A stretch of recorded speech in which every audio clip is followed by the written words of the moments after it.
I appreciate you doing this, man. Yeah. So what's new? What's going on with you? I mean, not much. Just getting ready to bounce back and get things rolling for week 2, game 2. I had a week off after our first game. It's kind of an awkward bye week, but I'm ready to get going and get things going for Missouri S&T.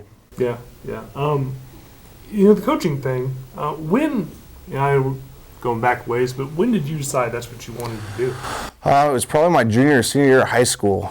So growing up in Wathena, I actually went through 4 different head coaches through my high school realm. And so playing quarterback, playing safety, being a 3-sport guy, kind of got to the point where it was almost numbing of having different head coaches, and not that it changed how I did things, but was like, I want to give back and be somewhere and help try to be somewhere consistently.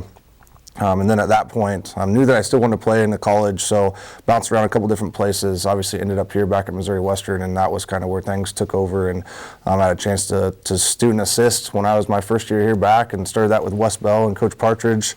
And then it's kind of taken off from then, and that's going on 15, 16 years ago. Yeah. Growing up in Kansas, in that area over there, I think we get the idea of what small towns are like, but for you personally, was it something you enjoyed, or were you one of those that wanted bigger city lights? I guess. I really enjoyed it. Both of my parents, they were from smaller towns. My dad was from McLouth, which is just south, and my mom was from Oskaloosa, so we grew up and were from smaller towns. Bears, huh? Yeah, the Bears, and now one of my cousins is a head coach there, so it's a small world how that works out.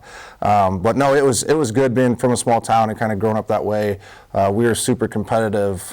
Just in our whole family, did a lot of different sports, so weren't overwhelmed with it, but we kind of trickled over here into St. Joe. A lot of that was baseball. Played with a bunch of the South End guys, with the Garwoods, the Mitchells, and all those guys that they went to Benton. So in that class of 06, played with a bunch of those guys, and that kind of got us more competitive on the baseball side. Obviously, it didn't trickle over as far as football, but it was. Which was your favorite of those guys? Probably Drew Garwood. Drew Garwood, Dr. Drew now. Yeah, Dr. Drew. Yeah, Dr. Drew. Yeah, he's actually my eye doctor too. So, we go way back into that, and our parents do as well. And so kind of that upbringing had a little bit of both sides of it, the small town, but then trickled over and then got competitive sides, I guess whatever it's called, USSSA baseball or whatever before high school. But that was a lot of fun and kept it interesting where it wasn't just in the small town environment the whole time. And I thought my parents did a good job of raising me as far as knowing the goods and the bads of things, being competitive, but also being, supportive and not disrespectful to officials or whatever it might be. Not that I don't get on officials anytime, but the small town was a great atmosphere. And then you kind of get older and you realize that St. Joe's not as big as it might look when you're younger, which now me and my wife have been in 6 different places, and my daughter's 5, and she's lived in 4 houses before she was 5 years old. But that's just a part of the college aspect of it. But yeah, it was good being in a small town and being raised in a small town and then trickling over to St. Joe. I am curious about the traveling, but the football part of it, because you said you played 3 sports, but I think we both prefer football out of the other 3, or the other 2. What was it that drew you to football? What was it that made that your passion? Well, to be honest with you, it started with baseball. Baseball was like where I thought I was when I was going to be the most, kind of prolific. And at that point, when it was still Wathena High School, we didn't have high school baseball. So it was Legion baseball, it was travel baseball, and I took in as much as that I could. And that's how I ended up. I went to Washburn as a freshman and walked on and played baseball there, and it was just baseball. After my freshman year there and just going to school and just playing football, realized how much I did miss football. And that's when football kind of got back into my brain, got back into me, and it was like, I got to do this. What position did you play in baseball? So in baseball, I played shortstop, was kind of a reliever at pitcher, didn't have the greatest arm, but that's where I thought I was going to continue to go. It's funny you brought that up and said baseball, because I've always said when I was I love football the most, but there's nothing like being on like a pitching mound. Yeah. There's nothing like that. Like, even I think if you played quarterback, like you still have those 10 other guys right there, but like baseball, you get that just you and one other guy? No, especially if you're competitive, and I mean, I was, and so I pitched occasionally. I was more of a knuckleball change-up guy, but played a lot of middle infield. I mean, shout out to like Vernie Coy and Lyle Smith. Those were the guys that coached me going through high school and American League baseball, and those guys are still around, being supportive now of Missouri Western, which is kind of cool to see it in the long terms of things. But yeah, baseball was the start of it. So yeah, went to Washburn freshman year, ended up at Cornell College for my sophomore year, played baseball and football there, and then. Where's Cornell? It is in Mount Vernon, Iowa. So north of Iowa City. It was very, very random, a little D3 school. They recruited me out of high school, then kind of went back to the coaching staff. Obviously been turned over since now.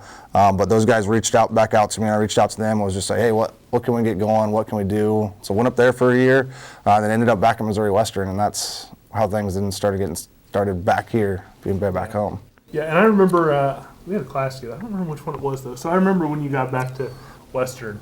But how did that process work out? Like, how did you, once you decided you wanted to coach, and then you were a GA, but walk me through that process and what that whole experience is like. So when I came back, it was, I can't even tell you what year, that would have been 2010, I believe, 2009 maybe, and was just knew that that's what I wanted to do. Now it was like getting farther away from, okay, I'm not going to play anymore. How am I going to replace that? And it was coaching. It was back to that junior, senior high school feeling of like, I need to replace that feeling with something, and coaching was what it was going to be.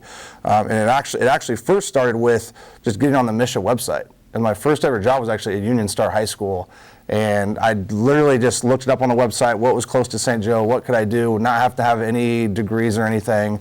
And it was just assistant jobs. And at the point, right then, Union Star had literally every job offered. So it was like a high school assistant for football, women's basketball, men's basketball, like what it was. And once I interviewed there, they were like, hey, what else can you do? And I ended up doing literally everything. Went from football, was the head's women's basketball coach for 2 seasons, and did assistant football or assistant basketball. And while I was doing that kind of got the juices flowing, that I was taking just multiple PE classes there at Missouri Western. And Wes Bell came in one day and just kind of did a presentation to everybody like he was looking for summer interns. And I was like, hey, what a better way to then supplement what I want to continue to do, but by doing it at the college level. And so did that for a summer with Wes Bell. It was grueling. It was like 5 a.m. every morning during the summer, which no one likes to do at 2021. Like you're trying to enjoy your college life, but did that and I obviously did a good enough job that Wes and Coach Partridge brought me back on. And then so that first fall, which now that thinking back, it was 2009, was a student assistant, and I was actually working with Coach Throck. I was his tight end kind of assistant and O-line guy. So that kind of got it going. At the same point, did that. Told Union Star I was no longer going to be able to coach football, because obviously kind of you put Missouri Western and Union Star side by side, you're gonna rank it out. But still did basketball that winter. So and thought like, hey, this is still something that I want to keep my toes in. Did basketball, men's and women's, and then that spring turned it into full time. It just was football in Missouri Western from there. Now, was that your first coaching job at Union Star? It was. It was. Did they threw you right into being a head coach? Yes, they did. There wasn't a big pool there at Union Star, surprisingly not. Yeah, I see. Because I'm always curious, because I think anyone who's in athletics probably has the thought of, hey, do I want to coach? How? You know what I mean? Like, how did you do it? You know, without, you'd played, but like to actually be in charge. It was an adventure, really. I mean, because at that point, I mean, I'm 20 years old, don't really know what I'm doing.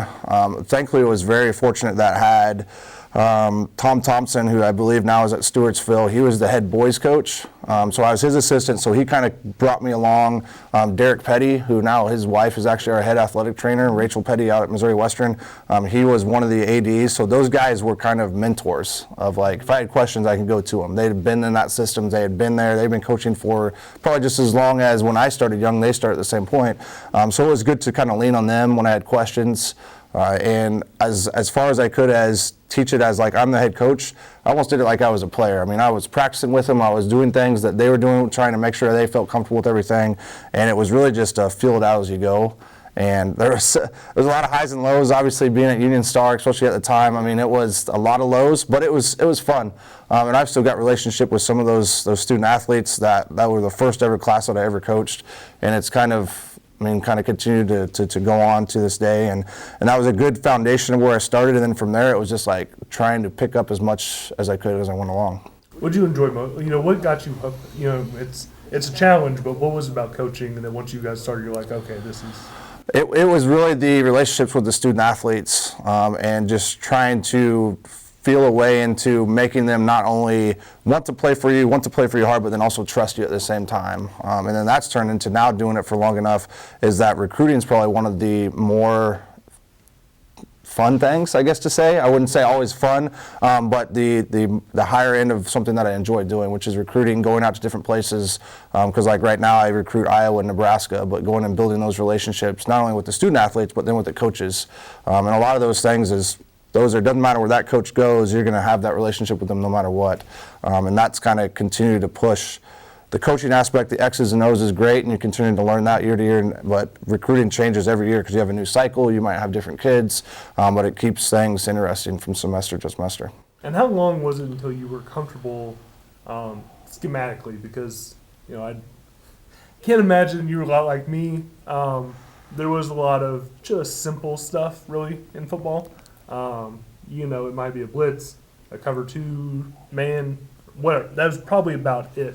So, once you got into college and things really expanded, how long was it until you got comfortable with that? Oh, man, it took a while because just kind of through the stream of everything, was at Missouri Western for a couple years, and this is before we had a master's program. So finished my undergrad in 2011. Actually went to Riverside, coached there for a couple years, which was my alma mater, which was great. Worked for Scott Coranda, and then actually went to Kansas City Wyandotte for a year. This would have been 2012, and I was the offensive coordinator there, and that's where things like started to click because I had like kind of bounced around on both sides of the ball, but they had me down there, Coach Lockett, and he was the first year head coach there. He's from Rockbridge, Columbia, and obviously being Kansas City, Kansas, we were very fortunate with all the athletes, but we didn't have a lot of big guys, so it was kind of like get spread, we can get going, and that's where it started to click of like things making sense of why we're doing these and where they're going, and then translate them to the kids. Because you had freshmen through high school, or freshmen through seniors in the high school level. Some of them have experience, some of them had none, and you had to kind of break it down. And that started to make things make more sense.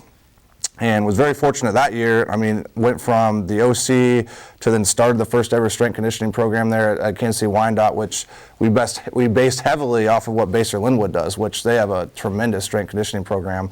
And then before you know it, I was back here. We had a master's program, came back to Missouri Western, went back on the defensive side of the ball, was coaching outside linebackers for Coach Partridge and Coach Bell. And things now, I saw it from both spectrums, both sides of the ball. And that was kind of where it was like, okay, this makes sense, why we do things, how the X's and O's go into it. And not that I'm a genius, but it's just like, now you see it and it makes sense. Instead of like trying to figure out why, where, what. And then that made it a lot easier to coach too, because then once you kind of have a better feel of why you're doing things, what makes sense, you can translate it to the kids. And being an education major, then you start to break it down into different modalities of learning, put it on a whiteboard, put it on film, do it in person, and then the kids can pick it up for it quicker. And then that kind of things kind of excelled from there. And then it's been, that was a whirlwind. That was 2015. Coach Partridge got let go in 2016. Coach Willie came in, and so I went from the defensive side of the ball to the offensive side of the ball and worked for Coach Pobolish. He was the offensive coordinator. I was the running back coach.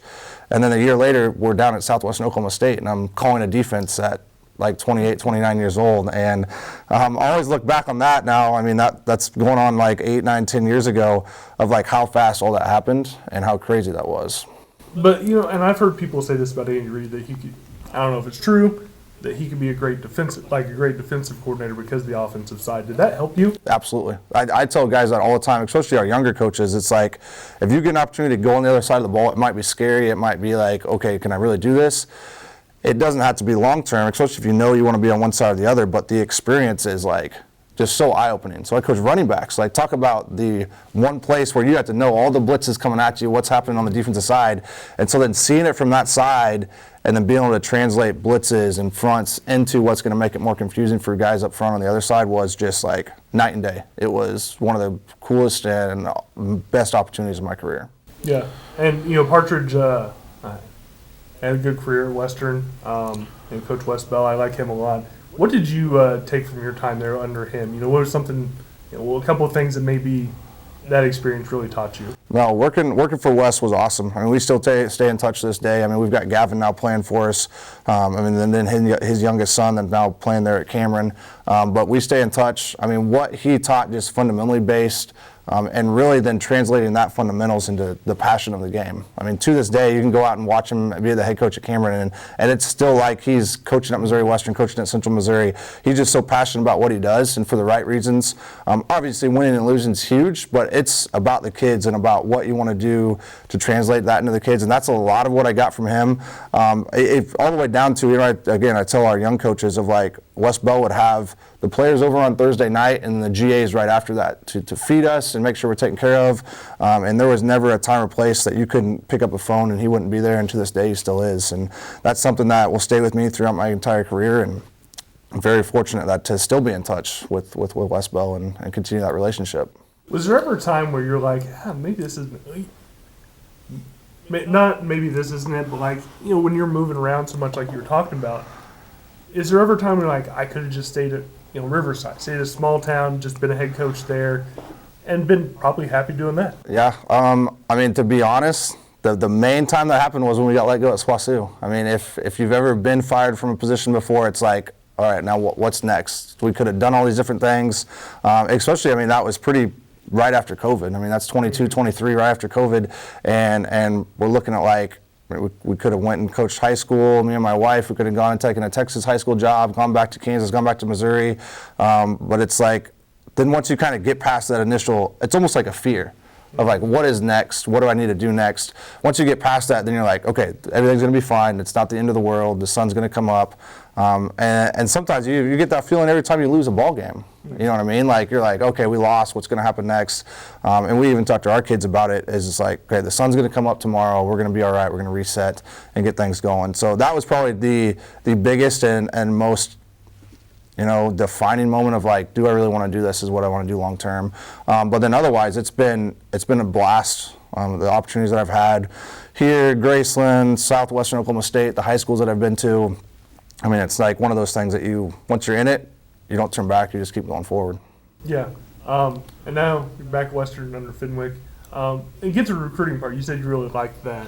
That I think could be just like coaching. I would think in the beginning when you're sent to some kid who doesn't know who you are, and you're trying to convince him to come play for you. Talk to me about the beginning of that and then how you've kind of grown into that role. Really it is, I mean, you hit the nail on the head there. It's like you got to start a relationship from scratch of like, hey, how are you? This is who I am, trying to build a background. Because at the end of the day, those kids, doesn't matter where they're from, where are you recruiting. I mean, I've recruited Kansas, Oklahoma, I've recruited Iowa, Nebraska. You've got to build a relationship with them before you even get into any other aspect. And that's just the start of it. And it's tough because not every student athlete's the same. I mean, not everyone you can go up to them and shake their hand and say hello and have a relationship and start building it. Some of those guys, especially, you like to blame it on COVID, but it doesn't matter. COVID or electronics, people are used to be on their phone more than talking in person. And so you have to, just like coaching, you got to approach it different ways, whether it is texting them, sending them videos, calling them, trying to see them in person when you can. But that's what makes it an adventure too. And I think that's what makes good recruiters, and guys that not as good at it, is finding different ways to approach guys and just continue at it sometimes. You almost have to be like an annoying girlfriend, which I'd tell recruits that too. It's like, hey, this is like a relationship. We're going to go from texting to calling to seeing each other in person. That's just what happens when you have a girlfriend. So what is he like most about it, though? Is it just the meeting, like you said, I guess the coaching, you said that was a relationship. Right? Yeah, I mean, it's really the relationship, of just like getting to know those guys. And I feel like, and most people I've been around, most coaches I've been around, I haven't seen a lot of negative recruiting, which is good. But you hear stories from kids that's just like, hey, I decided not to go to this school, and this guy pretty much told me to kick rocks. And I'm like, I've never wanted to be that way, especially nowadays in the transfer portal, and a kid could go somewhere and something doesn't work out. I mean, there's kids, especially when you recruit the area, is that we're going to play against them. Like, they're going to go to the green team. They're going to go to Central Missouri. They're going to go to Washburn. And we're going to see them like that next year. And I want to be able to go up and shake their hand and say, hey, good game after we beat them. But then down the road, if a coaching change happens or their major lost at that they want to call me and be, hey, I want to come back to Missouri Western. And if you didn't have that relationship still with them, you're not going to have that opportunity down the road. So I think like not only just playing the short game, trying to get in Missouri Western, but then everything relationship based is kind of a long game after that. Transfer portal, how do you feel about it? Oh, it's crazy. It's different, especially at our level. Hasn't affected us as much as you would think, which is probably a good testament to our coaches. I don't think I'm the only one, but our staff of having a relationship with our players that are currently here. We haven't lost a lot of guys. We don't bring a lot of guys in. Again, Coach Fenwick and just the entire staff, we want to build our relationship with high school kids and then continue from there. But just seeing it from our angle as coaches and kind of how it's changed just in the short amount of time that I've coached is I mean, at some point it's going to have to be pulled back and then readjusted to whatever it's going to happen. Yeah.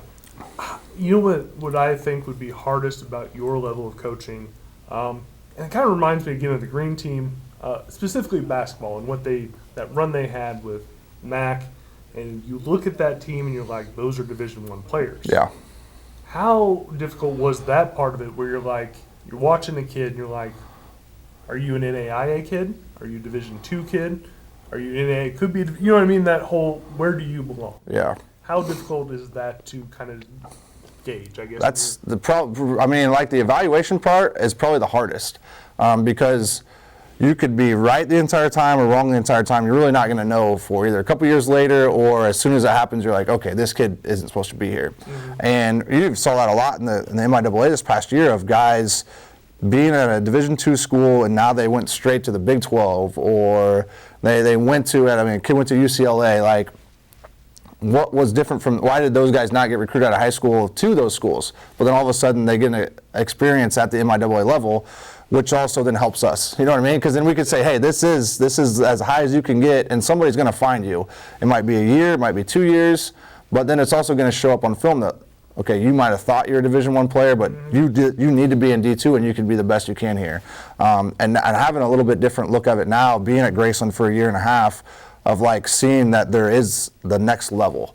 But then there's also the NAI kids that they do well at NAI and they probably should have been D2, but they just didn't get the opportunity. Mm-hmm. And that's where I think the transfer portal is worth it. It makes sense. Like, go play where you need to play and get the opportunity. And if you can excel there, then you're going to get an opportunity at the next level because everyone's still recruiting and trying to get better. Yeah. Is that, and we talk every summer, you do the 8-man camps now.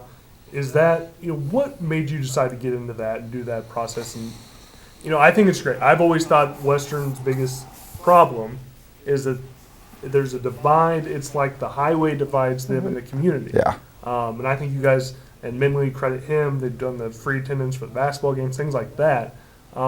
Is that part of it is just trying to be a bigger part of the community? It really is. I mean, that even goes back to the roots.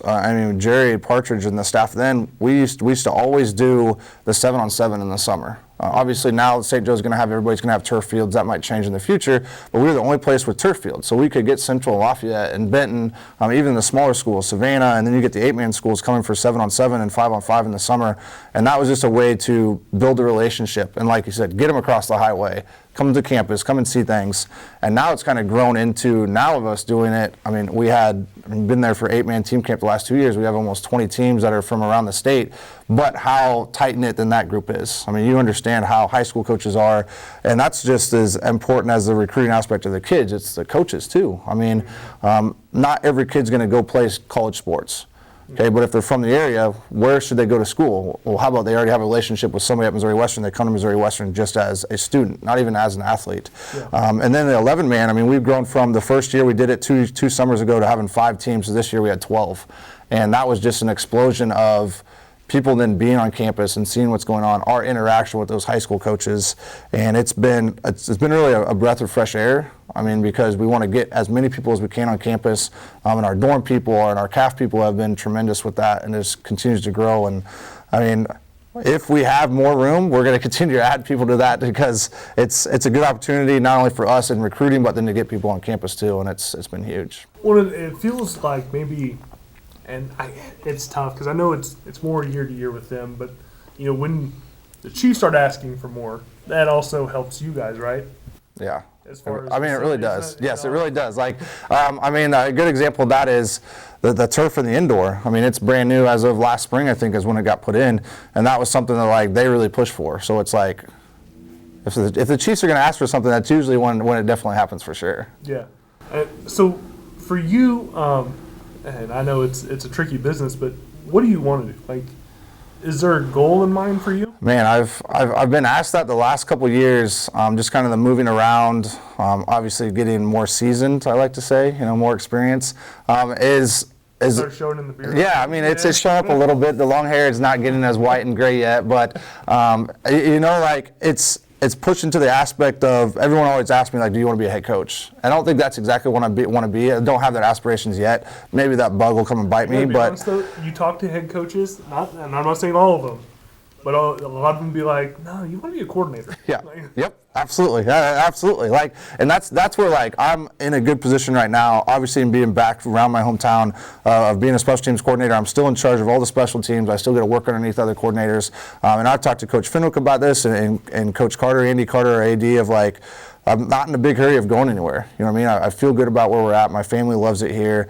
and so I'm not going to say that the grass is greener anywhere else, and kind of keep my feet where I am and kind of see what happens. But long term, I don't know. I mean, it might not even be head coaching. It might just be like the admin side of in charge of certain things that are still DFO operations, and love the camps. I feel like it would be hard to get away from camps, which is why I also have my own LLC of camps. But I don't know. That's something I got to continue to think on. I gotta ask you about the special teams part, though. I don't know if I've ever interviewed a special teams coordinator. Right. What was that experience like for you going into that? Because it's one thing to draw up a defense, offense, but then special teams you want to be good, but I assume you don't want to try and reinvent the wheel either. No, absolutely. That was something that Coach Fenwick and I talked about on my interview process, and it was like he had some basis of these are the things he wants to do, and then grow from there. But now, obviously, going into year 3, you kind of get some open. We start to trust each other. We're kind of work through different semesters of different things. But yeah, the start of it, it's really like, hey, what are the bases? What is gonna keep us from getting beat, and then what can we do to help win us games? And that was kind of that first year. We were pretty good on all special teams, and then we found a way to block punts and block field goals. Like, that was just something that it's not a genius, not trying to draw any X's or O's. We're very fortunate with some good student athletes that knew what they were doing at the right spots, put them in those spots to be successful, and those guys excelled at it. But yeah, it's not anything groundbreaking, and I think we're very fortunate to be in the MIAA where all staffs are going to try to lock in and not win or lose games in special teams opportunities. So you got to be very locked in on our side and make sure you know what you're doing. But then having connections at different levels. I mean, my first defensive line coach from SWASU is now the special teams coordinator at LSU. And like the crazy, this is not a bad gig at all. He went from SWASU to all these different places, and now he's at LSU. But having those connections, talking to people, even just going down to the Chiefs practices, like we'll pick up things that they do special teams wise and translate that drill into what we need to do. And it's, again, they're not doing much different things than we are. It's just translated to different student athletes. There's just athletes, obviously not students. But those drills are what we can build on and we can do.